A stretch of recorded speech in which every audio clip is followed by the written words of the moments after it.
अस्सलाम वालेकुम क्लास। आज हमने एमसीक्यूज़ करने हैं जो हमारे रिमेनिंग रह गए थे। If the original cost of an asset 1,05,000, scrap value 5,000, useful life is 5 years, then the percentage of depreciation will be. Straight line method या ओरिजिनल कॉस्ट मेथड के साथ हमने जो है वो इसकी डेप्रिसिएशन की परसेंटेज मालूम करनी है। तो परसेंटेज मालूम करने का तरीका हमारे पास ये होगा कि हमने सबसे पहले स्ट्रेट लाइन का फार्मूला लिखना है। फार्मूला लिखने के बाद उसकी जो हमारे पास डेप्रिसिएशन आएगी उस डेप्रिसिएशन का रेट मालूम करना है। तो इसको कैलकुलेट कर लेते हैं। पहले कैलकुलेट कुछ इस तरह से होगा। ये हमारे पास जो फार्मूला था स्ट्रेट लाइन मेथड का, cost minus scrap value divided by estimated life. तो हमारे पास है कॉस्ट 105,000 माइनस स्क्रैप वैल्यू है 5,000। हमारे पास आ जाएगा 1,00,000। इसको डिवाइड कर देंगे 5 पे तो हमारे पास आ जाएगा 20,000। इसका मतलब ये हुआ कि 20,000 हमारी डेप्रिसिएशन है, लेकिन हमें डेप्रिसिएशन का रेट नहीं मालूम। तो रेट मालूम करने के लिए हम क्या करेंगे, हम 20,000 को डिवाइड करेंगे जो हमारे पास स्क्रैप वैल्यू माइनस करने के बाद आंसर आता था 1,00,000 का। जैसे यहाँ पे हमारे पास 1,05,000 है और 5,000 हमारे पास स्क्रैप वैल्यू है। दोनों को माइनस करने से हमारे पास 5,00,000 आ जाता है। यानी स्क्रैप वैल्यू माइनस कर ली। स्क्रैप वैल्यू माइनस करने के बाद हमने देखा कि हमारे पास एसेट की वैल्यू रहेगी 1,00,000। ठीक हो गया। अब 1,00,000 को अब यहाँ पे ये हमारी जो है वो डेप्रिसिएशन है, इसको डिवाइड करेंगे 1,00,000 पे तो हमारे पास 0.2 आ जाएगा। अब इसको मल्टीप्लाई कर लेते हैं 100 पे परसेंटेज निकालने के लिए। तो 20% हमारे पास जो है इसका आंसर आ जाता है। उसके बाद है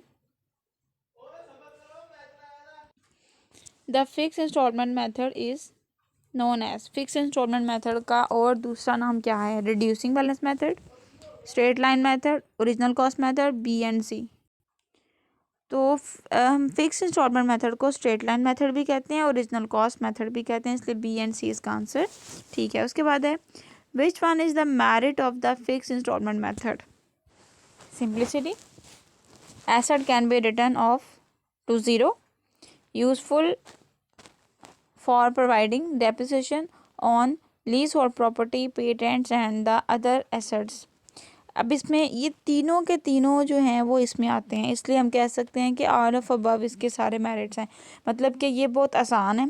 सबसे पहले तो ये पता चल जाता है कि ये बहुत आसान है। दूसरे में पता चल जाता है कि यहाँ पे हमारे पास asset at the end zero पर पहुँच जाता है और ये बहुत ही यूज़फुल है प्रॉपर्टी के लिए, ठीक है, पेटेंट्स के लिए। बाकी अदर जितने भी हमारे पास एसेट्स हैं उनकी जो वैल्यू है उसको डिटर्मिनेट करने के लिए ये बहुत फ़ायदेमंद है। उसके बाद है which one is the merit demerit of fix installment method. इसका डीमेरिट क्या है? डीमेरिट से मुराद है कि इसका नुकसान क्या है। No provision is the made for the interest on amount invested in the purchase of asset, depreciation rate is high, depreciation of asset decreases but the amount of depreciation is the remain same। तो यहाँ पे इन्होंने कहा है कि depreciation का interest हमारे पास ज़्यादा होता है और सेकेंडली इन्होंने बताया कि परचेजेज एसेट जो हमारे पास हैं, एसेट का जो परचेज़ करते हैं उस पर प्रोविजन नहीं होती।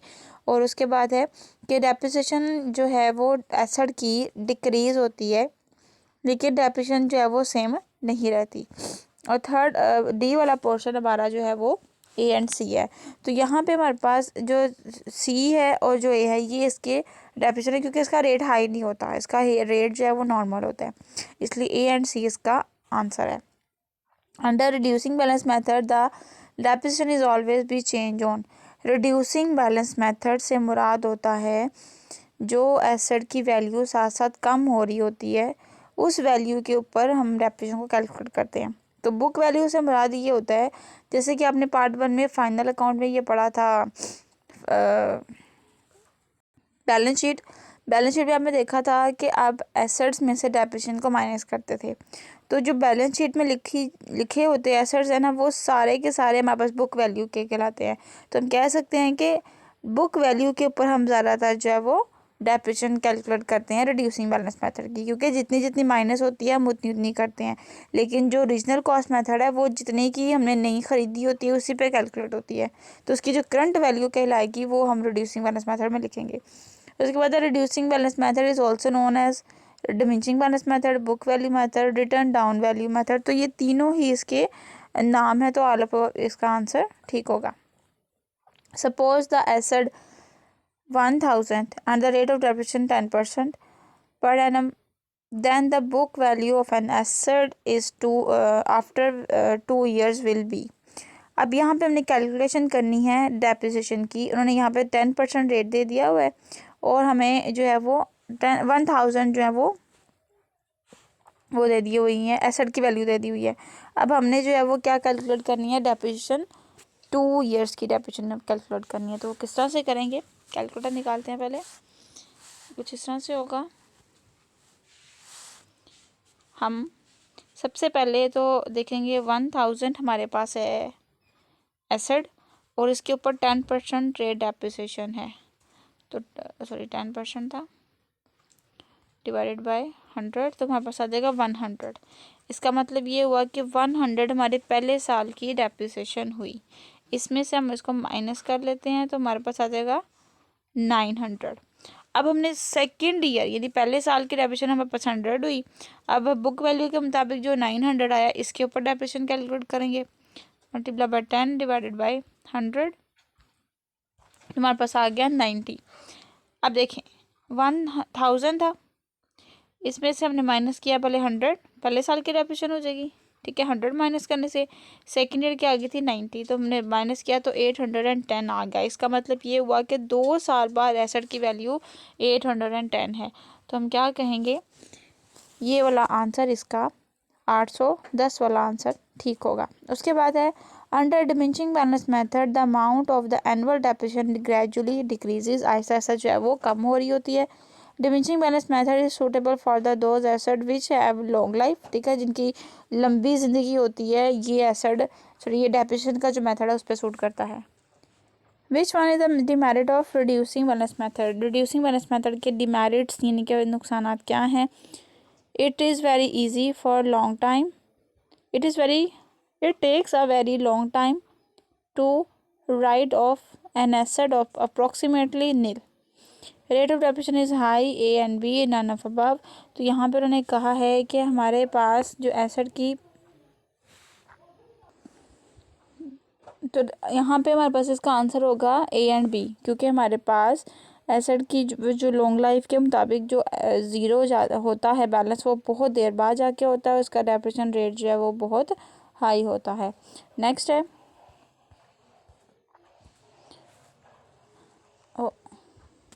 This method is used is in the income tax authority granting depreciation allowances to the tax payer. यानी कि किस मेथड से हम जो है डेप्रिसिएशन रेट को डिटर्मिनेट करते हैं टैक्स अथॉरिटीज़ में। Straight line method, return down value method, fix installment method या ओरिजिनल कॉस्ट मेथड। तो ज़्यादातर टैक्स अथॉरिटीज़ जो है वो रिटर्न डाउन वैल्यू मेथड से ही जो है वो कैलकुलेशन करते हैं। उसके बाद है this formula is used to calculate the rate of depreciation under the reducing balance method. तो हमने पार्ट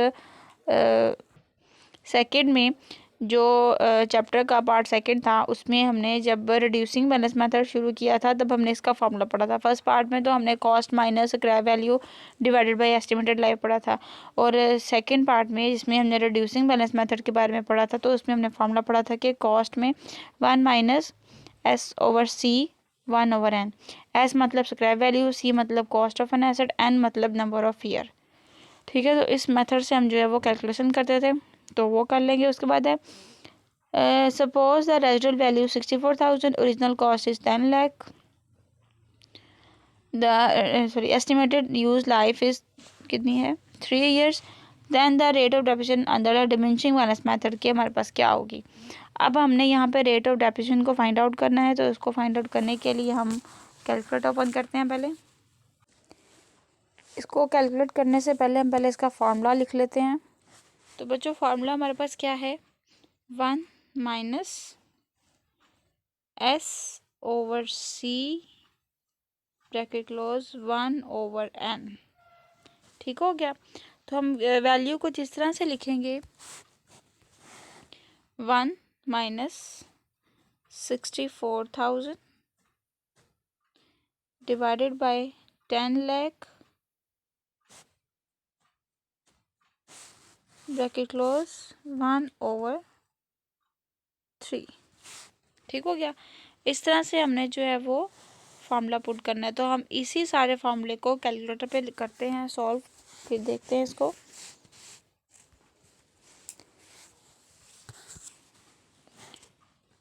देखिए बच्चों, पहले 1/3 करते हैं तो हमारे पास 0.333 आ रहा है। ठीक है, 0.33 लिखे आगे समथिंग लिख लेंगे तो पूरा फार्मूला के हिसाब से पुट करेंगे। 1 minus bracket 64,000 minus 10 lakh bracket close, power जो हमने ली थी इसकी 0.333, कहाँ मिस्टेक होगी, यहाँ पे इधर डिवाइड आना था। ठीक हो गया।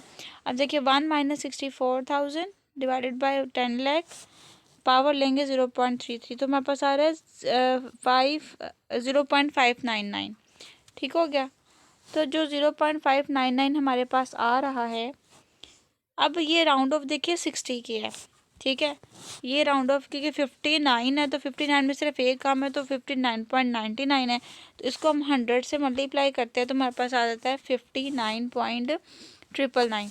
अब ये जो 999 है, अगर इनमें से एक लाइन हम 1 इसको दे देते तो इधर हो जाएगा 60। तो बेसिकली हमारे पास वैल्यू क्या बनेगी 60% की। तो हमारे पास एग्जैक्ट आंसर जो है वो 60% होगा राउंड ऑफ करके, तो हम आंसर इसका निकाल लेंगे। तो देखते हैं यहाँ पे 60% दिया हुआ है। तो बच्चों यहाँ पे हमारे पास 60% इसका आंसर ठीक होगा। उसके बाद है हमारे पास under reducing balance method depreciation is the calculate on debit balance, credit balance, cost plus depreciation A and B.